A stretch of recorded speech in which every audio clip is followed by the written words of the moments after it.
For this video, I just wanted to talk about color and type. This is just a review with CMYK and RGB, and just another graphic to show you the differences between CMYK and RGB.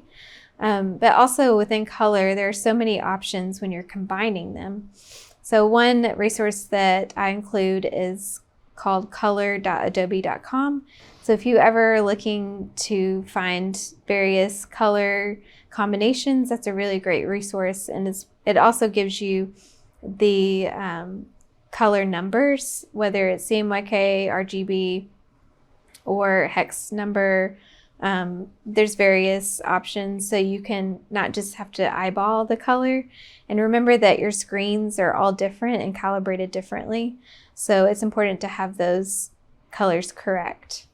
So another color system that is important to understand is called the Pantone color system. And Pantone is just a fancy name for like a paint chip for a printer. So you know when you go to Home Depot or Lowe's, you can find those little chips of paint to determine what color you want to paint your walls. So the same thing, it's kind of similar, and you're choosing a color for your printed items.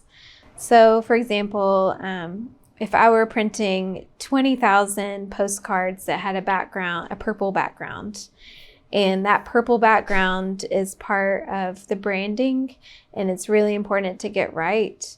If we use CMYK or a four-color process for a printer, it's very likely that the first postcard, the middle postcard, and the last postcard that's printed will all look very different because they're mixing the colors together. And sometimes the ink runs out before they can replace it. So a Pantone system, it allows that instead of putting in 4 colors in the printer, they add another color that is a Pantone color. So every time that purple is printed, it's coming out of the same tube. It's coming out of that same cartridge, and it's the same from the first print to the last print. This is a fun infographic of how colors were named.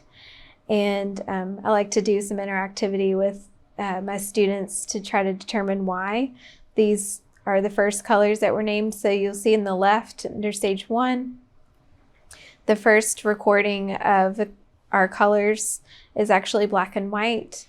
And the reason for that is night and day. The second is red, which represents blood. The third is green and yellow, and fourth is green and yellow. It represents plants and blue sky and so on. And one of the most interesting colors that I'm going to talk about here is the very last one. It's pink. One of the videos that you'll be watching includes the history of pink and how it became a feminine color. It actually has not been a feminine color for it's only been a feminine color for less than 100 years from now. So a few little key terms with color. One is opacity or transparency. Most of your programs have a little button that says opacity, and that allows that color to become more transparent and therefore lose the color, lose the value of the color. So another term is using vibrance and desaturation. So here's an example of an image that has been desaturated here on the right from an original image that has a lot of vibrancy. So when it comes to type, there are lots of different terms that typographers use. A typographer is someone who creates. And so you'll see that here are a few options. And one option I want you to focus on is serif and sans serif. So serif, you can see with the L are those little ears or little tags there on the P that represent the ending of a letter.